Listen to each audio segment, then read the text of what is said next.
कंधाकोट के नवाही government primary school बख्शो Khan बंगवार की इमारत कई बरसों से खस्ता हाल हो गई।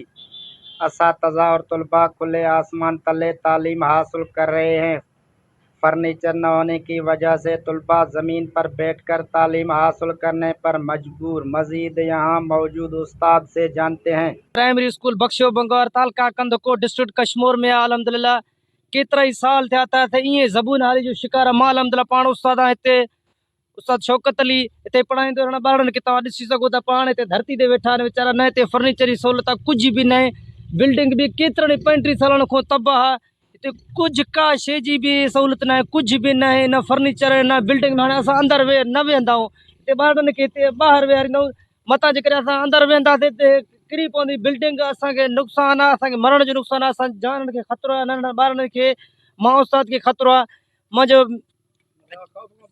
बिल्कुलु बिल्कुलु असां ख़ौफ़ खां इन ख़ौफ़ ज़दा थी करे हिन बिल्डिंग खां ॿाहिरि अची हिन पट ते हिन धरती मिटी में ॿारनि खे विहारे पढ़ायूं था। मुंहिंजो अपील आहे साईं मिनिस्टर सदर शाह साहब तालीम खाते खे साईं महिरबानी करे हिन असांजे स्कूल गवर्नमेंट प्राइमरी स्कूल बख्शो बंगवार जी का सार लहो।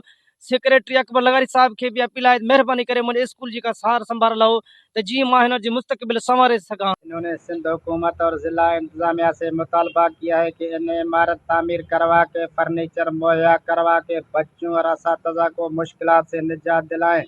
मोहम्मद उस्मान टावरी के साथ इस्लामुद्दीन बंगवार, वश न्यूज़ कंधाकोट।